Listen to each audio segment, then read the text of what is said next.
From being the first UFC flyweight champion, Demetrious Johnson, man, he is a tremendous athlete. Whether people find me as the greatest ever, I don't mind sharing that debate with a guy like Demetrious Johnson. With 11 successful title defenses. He's dealing with this incredibly long win streak. He's defended his title more than any other champion ever. To an MMA legend who Dana White himself basically forced to retire. He has the lowest selling pay-per-view in the history of the UFC. Demetrious Johnson was 1 in a million, but as with all things, his era came to an end, but not exactly how he or anyone else would have expected. The longtime and dominant champion should have retired in the UFC octagon and nowhere else. He fought there for 7 years, and he belonged in the world-leading MMA promotion. But instead of putting his gloves down in the UFC octagon, he was crossed over and forced to leave the United States and travel all the way to Asia. Ship is sailed. Why? And I'm just shooting an arrow like...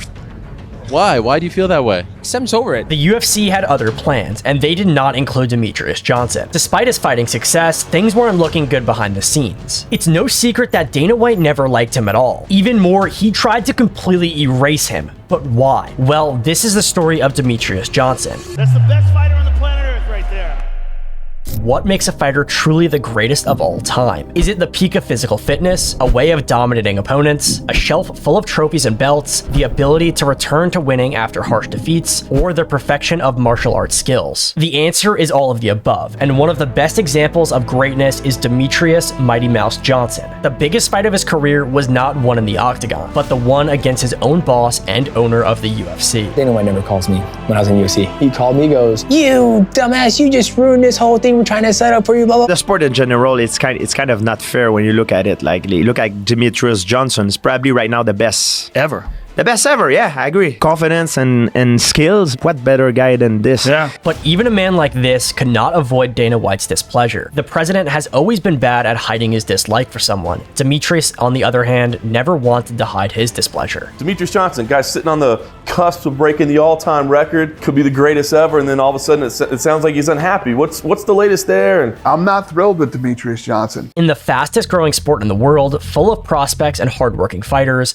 one has to dedicate himself, bleed, and sweat countless times outside the battlefield to reach greatness. Most start but don't finish at the top in this bloody sport that takes more than it gives. The path of a martial artist is lonely, selfish, stressful, and painful, and only one injury could destroy everything you've worked for. Either that, or you could have a hot-headed boss who wants things to go his way, or they won't go anywhere at all. The last thing a UFC fighter needs is to hear Dana White is unhappy with him, especially when the fighter is pitch perfect on the field, like Demetrious. Safe to say, this was one of the most corrupt moves by the UFC president ever. UFC has been the target of controversy for years, but this case is truly messed up. However, in order for you to understand what happened in this incredibly dramatic and unfair event, it's best to start with the story of Demetrious Johnson's greatness. Getting into the battlefield to win is not the only fight, but the genuine hell is behind the curtain in the sweaty gym. Training multiple times daily with family and work commitments can be mentally and physically exhausting. Following a strict diet and practicing different martial arts with strength and conditioning training will leave you helplessly looking for a reason to keep going every morning. All this work separates the fighter from the champion, but separating the champion from the greatest of all time is something completely different. A lot of people in the world have called me or named me as the pound-for-pound greatest fighter in the world. 1 fight or 2 fights or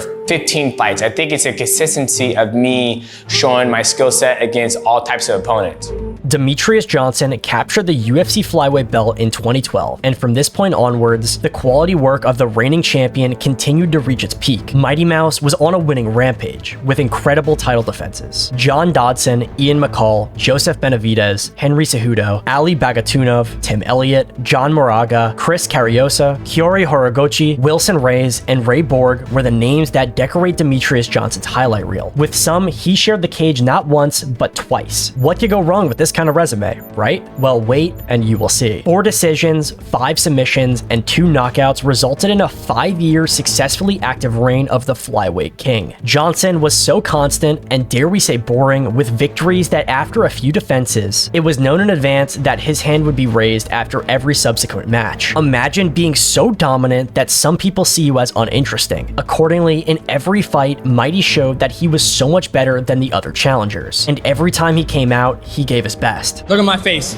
I look pretty than And that's what technique gets you right there. Never has Demetrious Johnson given the impression that he was going to slow down. As for awards, there was no shortage there either. Mighty was awarded both the knockout of the night against Benavidez in the second fight, and the submission of the year in one of the most spectacular finish victories ever, suplexing Ray Borg into an armbar in his last successful title defense. As if that wasn't enough, with the victory over Borg, he also broke his record for the most consecutive title defenses. His trophy shelf is decorated with various awards collected with each performance. Whatever MMA award you could imagine, Mighty Mouse won it. Who's the greatest fighter you ever saw? Man, your opinion on it. It's hard to say, but it might have been Mighty Mouse. Because when Mighty Mouse was in his prime, he was so magnificent. He was so fast, and he was doing things that you couldn't believe how he could do it. He hit a dude with a suplex and caught him with an armbar on the way down. But on August 4th, 2018, things got out of control and went in a completely different direction. Demetrious faced Olympic gold medalist Henry Cejudo for the second time in an attempt to make his 12th title defense. This bout in Demetrious' career can be called a mix of unfortunate events with a fortunate ending. It wasn't just the fight that was interesting, but what led up to it and what happened after it. The match was 25 minutes of non-stop back and forth. Although many hearts were rooting for Mighty Mouse, Cejudo was able to finally end Demetrious' championship streak with a split decision. The decision was controversial for all true Johnson fans, but statistically speaking, Cejudo was one step ahead of Mighty. Henry was better in the wrestling and grappling, with more time control and clinch strikes. Demetrious won the battle on the feet as the slightly better striker, but his wrestling was partially neutralized by the Olympic wrestler. The first guy to win an Olympic gold medal in wrestling and a UFC championship. Yeah, no, for sure. I beat the greatest of all time, and then on top of that, I can make the run for, who's the greatest combat athlete of all time. Yeah. I'm a 2-sport world champion. I'm just like, damn, that's crazy. Even after looking at the stats, some are still sure that Demetrious should have won. Only the eternal speculations of the MMA community remain, and the flyweight king resigned himself to defeat like a true champion and accepted it without excuses. It is what it is. It could have gone anyway. Like I said, whether I won this fight or I lost it, I'm gonna go back home, do what I usually do, go home, spend time with my family, play some video games, get back in the gym, keep on learning. But losing the fight was not the worst thing that happened. Realistically, if the match with Cejudo had been made a couple years ago, it is very likely that Mighty would have come out victorious. But the UFC promotion wanted something else. Due to Johnson's boring defenses for many years, the UFC needed a new flyweight star, or they were gonna shut down the entire division. The whole problem with the need to promote the flyweight division appeared during Conor's reign, so that was probably reason enough for the need for the barking superstars in the role of champion. The owners and directors of the promotion received ideas that Demetrious did not want to implement, even at the cost of dismissal. Henry Cejudo enters the story as the main villain with the new cringe persona that is classified as a good thing for advertising. He seemed like the right person to take over the throne of the division, but also the marketing obligations and a lot of public attention, which he eventually succeeded in doing. After I beat him, I came back to Las Vegas to meet with Dana White, because Dana White actually wanted to meet with me. He says, jump in my Ferrari. I jumped in his Ferrari, and then he told me in the car, he's like, hey, just want to let you know that I'm going to get rid of the 125-pound weight division. But this is the cool thing, champ, is you'll have your shot at 135 pounds, and you'll be the last flyweight champion. But that always kind of sat wrong with me. In one conversation, when asked about the top 5 fighters in the UFC, Dana White listed those who brought him the most money, while Demetrious remained unmentioned and was also classified as an uninteresting fighter, which is absurd considering his activity and the attractive pace that he brought for years. To spice things up, they wanted TJ Dillashaw to jump the queue and get a shot at the title, which was of no interest to Johnson as he wanted to defend the belt against someone who deserved it. If he had to agree, Mighty had his conditions, though it was evident that he wasn't going to get what he wanted. Demetrious Johnson wanted more money for that super fight, even though he knew Dillashaw wouldn't be able to make the weight. What TJ later proved when he moved down to his flyweight in 2019. His weight cut looked like a near-death experience, and his test showed that he was positive for erythropoietin. Sean Shelby, he called me and says, hey, I want you to fight Dillashaw. I was like, okay, pay me $1 million. We'll make it happen. You gonna fight TJ? Yeah, we'll make it happen. And I said, man, just give me $1 million. He goes, I can't give you what you don't bring in. I was like, okay, fair enough. Okay, I understand that. And then Matt said, okay, well, we'll fight TJ if TJ doesn't make weight, which we knew he could not make 125. If he doesn't make 125, we fight for his belt. They're like, no, we can't do that. And I'm like, then what's? I have no leverage here. Right. Like, what's in it for you? What's in it for me? Like, same pay, no more money. What's in it for me? And they're like, well, you know, we're just gonna close the division. They're like, close the motherfucking division. As for the higher salary, we don't need to tell you how that sat with Dana White. He wants to take super fights, but he also wants to get paid. At least he said previously a couple of million, so at least a pay raise. Are you willing to give him that? No, but you know what? He's a partner in the pay-per-view. Let's see what your pay-per-view does. Listen, you can't be in a position where you're like, I want $2 million.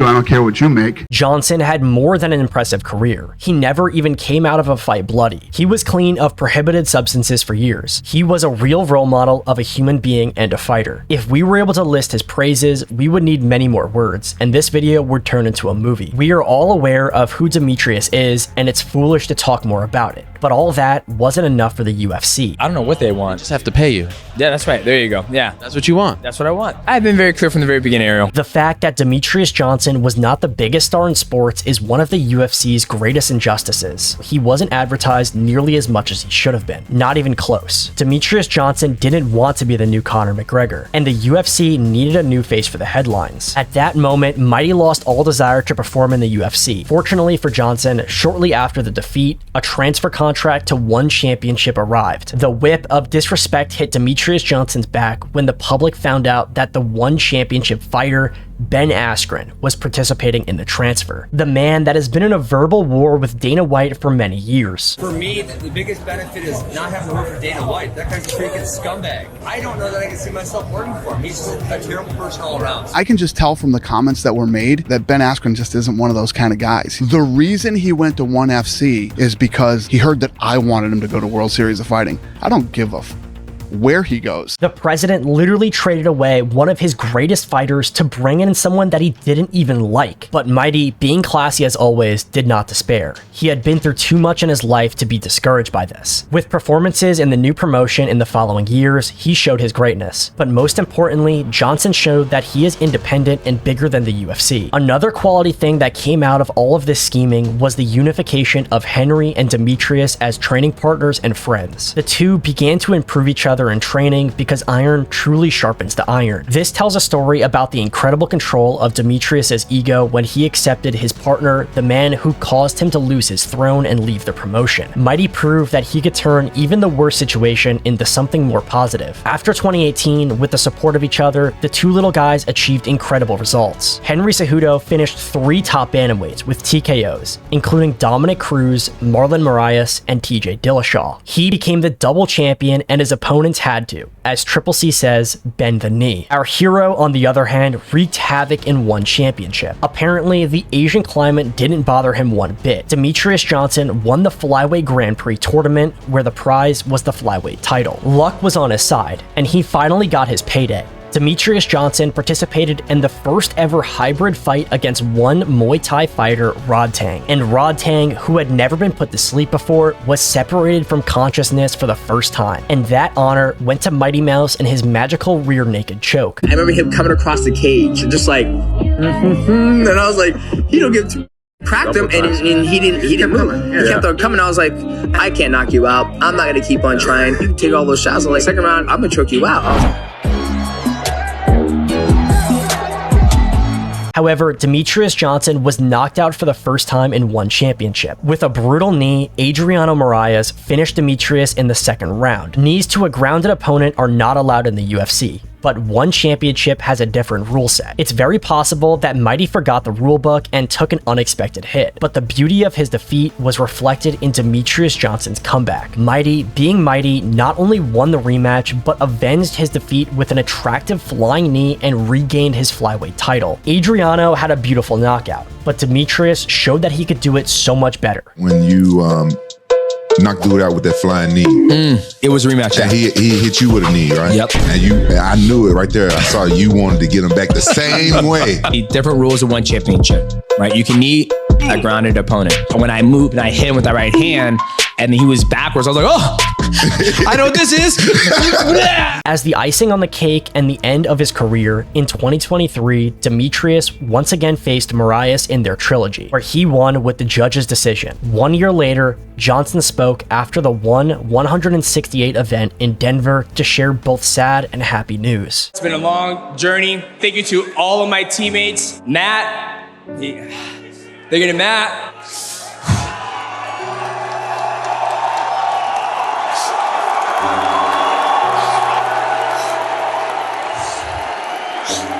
thank you to my wife, thank you to my children, my mother-in-law, father-in-law. You guys have made me a better person. I am done competing in mixed martial arts, and I want to say thank you guys so much for giving me the opportunity. Appreciate you guys. He may not have left his gloves in the middle of the UFC octagon like he should have, but that's where he laid down the one championship belt to call it a day. Big news spreads quickly around the world, and as the MMA community celebrates his career and well-deserved retirement, Dana White chimes in, as contradictory as ever. When he was here, I was defending him from the fans, you know? So who's defended Demetrious Johnson more than me? You know, incredible career he had, and yeah, I've never had a problem with Demetrious Johnson. Do we see him in the UFC Hall of Fame at some point? Absolutely. Dana stated that it was the fans' fault for not giving Demetrious the love that he deserved. After leaving the promotion, Mighty opened a Pandora's box of allegations against the UFC and their mistreatment. It's hard to think that Mighty was too demanding and rude. The man just wanted what belonged to him. He didn't like tensions and he didn't like arguing, but he knew his worth. The life of a fighter was extra difficult, and eternal negotiations about payment were completely unnecessary. On the other hand, the business talks with Chatri went according to his taste. Both were agreeable, and the president knew what kind of star he had at his disposal and aimed to respect him. Imagine having the greatest of all time on your roster and not giving him the respect he deserves. Although in most cases, the departure of fighters from the UFC to another promotion results in a career decline, Mighty kept working at the pace and success that he's been used to for years. Demetrious has continued to do what he did best and repeatedly proved it, even on the other side of the world. Thank you guys so much. I truly appreciate you guys. Everybody, all my peers in mixed martial arts, all the other fighters who've always shown me nothing but respect. It's right back to you guys. Truly appreciate you guys. Thank you to One Championship. Thank you to everybody around the world. Thank you to my wife, my family, my dad, father-in-law, everybody. Love you guys. Mighty's out. Oh, they wanted me to leave the belt in here. I ain't doing that. I came into this sport as a champ. I'll leave my as a champ too. Oos! If you did enjoy this video, make sure to drop a sub to the channel and click the videos that just popped up next to me, and I'll see you in the next one. Peace.